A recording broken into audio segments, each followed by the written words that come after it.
Wala pa nga ako napapatayo nga dito nga sa nabili ko ang lupa at talagang nakatenga nga lang siya. Kaya naman napag-isipan ko na nga na bumukod na nga dito nga sa amin at dito ko na nga lang itatayo nga yung inflatable house ko. Dito na nga lang ako titira.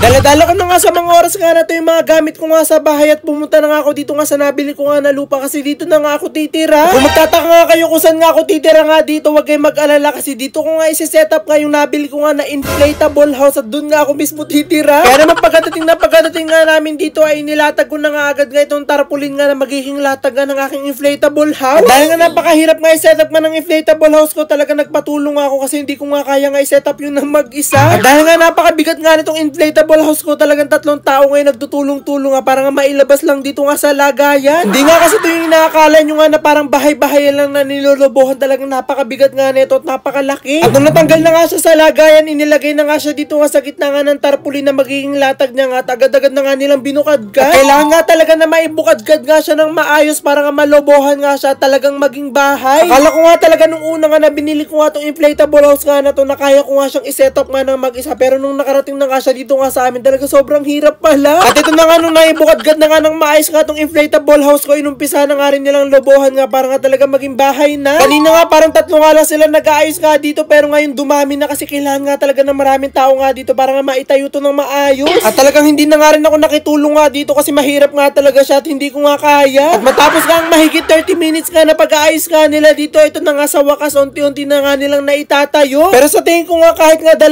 tao nga kaya nga itayo nga tong inflatable house ko nga na to, basta nga talaga marunong. First time nga lang kasi magtatayo nga ng ganito yung mga tao nga dito nga sa amin, kaya medyo nahirapan nga kami, pero nung huli nga talagang okay na nga at naayos na nga namin. Sine-check na nga lang namin dito nga yung mga bawat sulok kung lahat nga ba nalagyan na nga ng hangin o meron pa nga ibang naiipit at talagang inaayos pa nga namin sa loob. At talagang nakakatawa nga kasi gandang-ganda nga yung mga nag-setup nga dito nga sa inflatable house ko nga na to kasi first time nga lang doon nila makakita nga ng ganito. At syempre hindi naman nga pwede nahahayaan nga namin tong inflatable house nga ng ganito, kailangan nga namin tong i-secure nga para talagang hindi lipa rin nga ng hangin o kung ano-ano man. Kaya naman ikinabit na nga namin nga itong mga malalaking pako nga na to para nga hindi nga lipa rin nga itong inflatable house ko kahit nga magkaroon nga ng bagyo o malakas na hangin. Ayan, so dahil nga na-set up na nga natin tong aking bahay, ng aking inflatable house, so tara buksan na natin yung mga bintana. At finally nga naitayo na nga rin nila tong titirhan ko, kaya naman agad-agad na nga akong pumasok nga sa loob para nga mabuksan nga yung mga bintana para pumasok na nga yung liwanag sa loob. Ito nga talaga yung pinakagusto ko nga dito nga sa inflatable house ko nga na to, itong mga bintana niya nga dito kasi ito nga talaga nagpapaganda dito sa loob. At talagang hanggang ngayon nga hindi pa nga rin ako makapaniwala na meron na talagang mga ganitong klaseng naiimbento na talagang nilolobohan lang na bahay. Kasi literal nga na hindi ka na nga maghihintay nga ng napakatagal nga na panahon para nga matayo nga yung bahay kasi lolobohan mo nga lang siya, talagang meron ka na nga titirhan. At ito nga pong inflatable house nga na to, 8 to 10 person nga ang kasya nga dito, pero mag-isa nga lang ako dito kaya talagang napakalaki nga nito sa akin. At syempre hindi naman nga magiging bahay nga to kung wala nga mga gamit, kaya naman abangan nyo nga kasi mamimili nga talaga ako ng mga gamit nga para talaga maging maganda nga tong inflatable house ko at pwede na talagang tirhan.